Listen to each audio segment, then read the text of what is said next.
Okay, now let's look at investments in agriculture. You are a typical example, or you are an unusual example because you're an accountant. And most accountants are just frugal. They don't want to spend a dime. And you have that reputation already preceding you before you got into the studio. So who convinced you? This woman, I'm sure she's a banker, driving this Mercedes 190. And these people are carrying meat at about 6 o'clock in the evening. And see what she's buying. She's going to give it to her wife, the children, husband and children at home. 6 p.m. Oh, yes, he was hissing. I then said to my driver, I said, Samuel, may so rest in peace, he's passed away now. I said, Samuel, what choice does she have? She's closed from work. She has to feed her family. There's no decent place to buy meat. That was when I got home. I told my wife. My wife said, hey, so what? But at the end of the day, she came back. She called me in the office the following day. She said, after I said that to her, she now went to a number of markets. And it was then she opened her eyes. It's as if she has eaten the forbidden fruit. She now saw how dirty our market stores are for collecting, for buying, the meat stores and so on, the gutters, the sewage and everything, and then the abattoir where they are slaughtered. So I now said, okay, this is where we shall start. That was how I got into it. But now I've got into horticulture, I've gone into yogurt and so on and so forth. There's no end to it, and it's getting very, very exciting. I can't even remember. So you reminded me just now that I used to be an accountant. I don't even remember that. This is a very exciting experience in my life because it's so wide and so beautiful. You wake up in the morning, you go to your farm, and you see the tomatoes coming up. That color, and you say, God, thank you. In accountants, you don't see that. Okay, all right. No, I'm making you jealous. No. Let's face reality. Yes. How many of people with a pedigree, persons, Nigerians, leading Nigerians, who would want to buy into this drink? Do you think it's possible for us to connect with them? I will tell you that there's good news.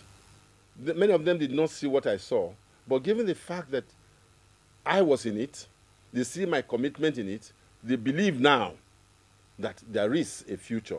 And many more of them get in touch with me. Even when I see them in the play, they say, come, we need to talk.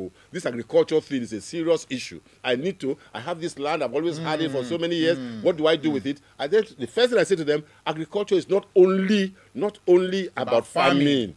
There are so many other things you could do in agriculture, and we are putting all this together. So there's a lot of new interest in agriculture today, very exciting interest, and a lot of people. And I'm sure by the time we finish this program today, you'll be asking me the same question, what do I do? Okay, all right, let's come to what do we do. I want us to return to your first base, okay, which is tax. Now, seriously and candidly, you don't think that if we have a proper taxing system, or maybe like you said at the beginning of the program, a manner and maybe a more efficient manner of making sure that taxes are paid by everybody, that we can help to curb corruption in the system? Don't you think there is a way forward in that area?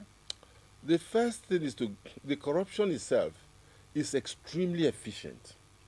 Those who make tax laws are part of that system. And therefore, you go with a new law that will really bring this before the assembly today.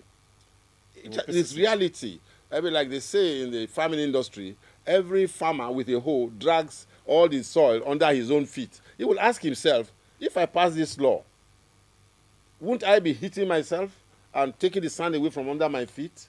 That is the first thing. So I believe that what we need to do is not to go in and start making laws. There are a lot of laws on the ground that are not being obeyed yet. There needs to be better efficiency in the collection system. The federal government over the years, and this lady, Omoigwe, did a fantastic job. She really revived that. And today, because I'm coming from the tax industry, when I talk to anybody from the Internal Revenue, Federal Revenue Services, I'm talking to an equal, because he knows the law the way I know it. So the arguments are a lot more interesting right now, unlike what it used to be before. So the more you have efficient collectors, the more efficient it gets.